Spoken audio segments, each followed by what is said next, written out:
If I believed that censoring the Nazis would have prevented the Holocaust in Germany, would prevent them from gaining ascendancy in this country, then I'm all in favor of censorship. But censorship has never worked, including in Germany. Defenseless and alone. For before the Allies could come to their aid, We find alt-right provocateurs in this country following exactly the same strategy. I absolutely believe that, well-intentioned as censoring that speech is, censorship actually does more harm than good. We amplify their message by trying to silence it.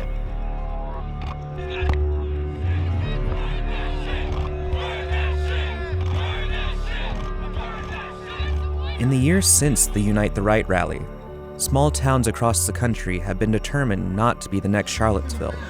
Many still wonder what can be done to stop white supremacists from marching and rallying in their cities. HuffPost spoke with Nadine Strawson, who served as the president of the American Civil Liberties Union from 1991 to 2008, about what it means to censor hate speech in an era of increasing attacks from hate groups.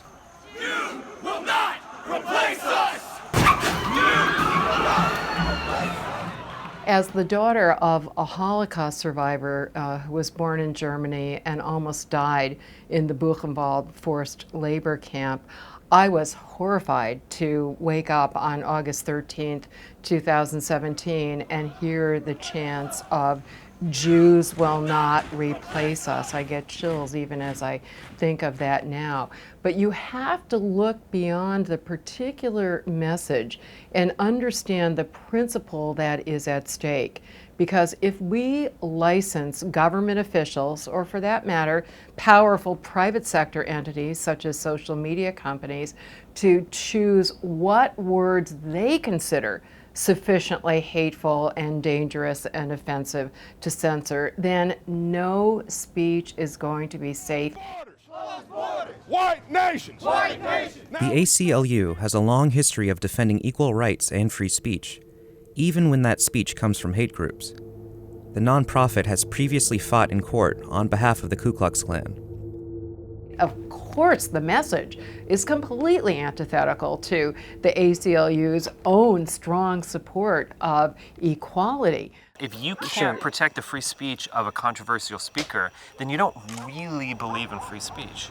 I am not threatening violence. I mean, the only people who would do something that would engage in violence or try to disrupt something or try to harm anyone are these counter-protesters and detractors.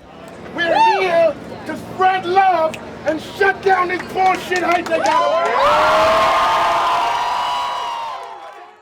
He absolutely intends to create terror in people, and that's his tactic. And it's very clear that they look to descend upon communities, create havoc, harm people, and then leave. And those are the acts of terrorists.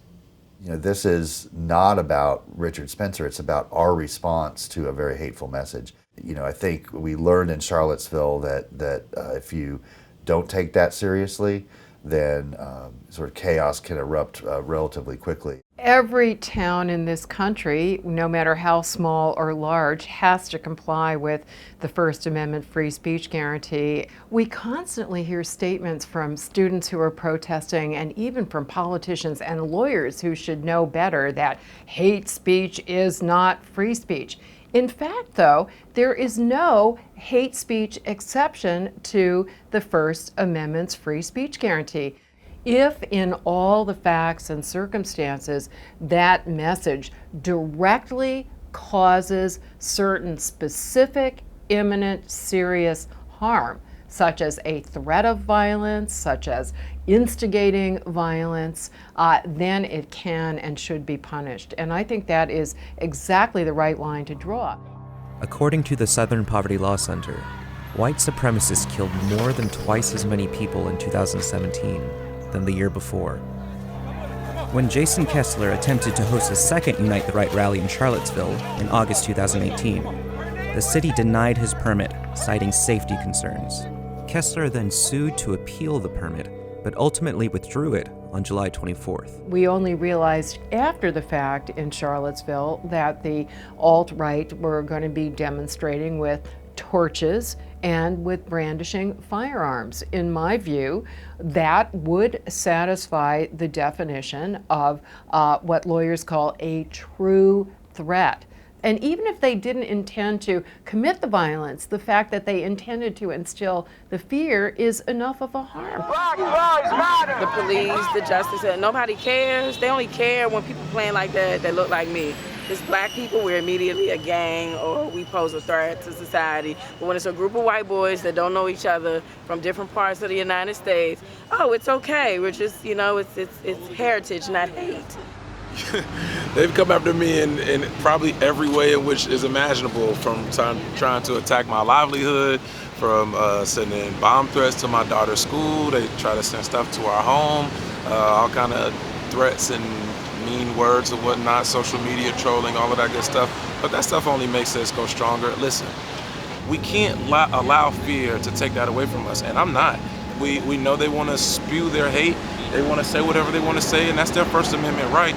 But it's also our right to stand up, protect ourselves, and make sure that our community is well taken care of. And that's what I'm gonna do. After the violence in Charlottesville, the ACLU did not change its, quote, commitment to defending speech we hate. Instead, they published a series of guidelines to determine which speakers the nonprofit will defend, including whether the person intends to commit violence, whether they will carry weapons, and whether the speech could harm marginalized groups, or even the ACLU itself.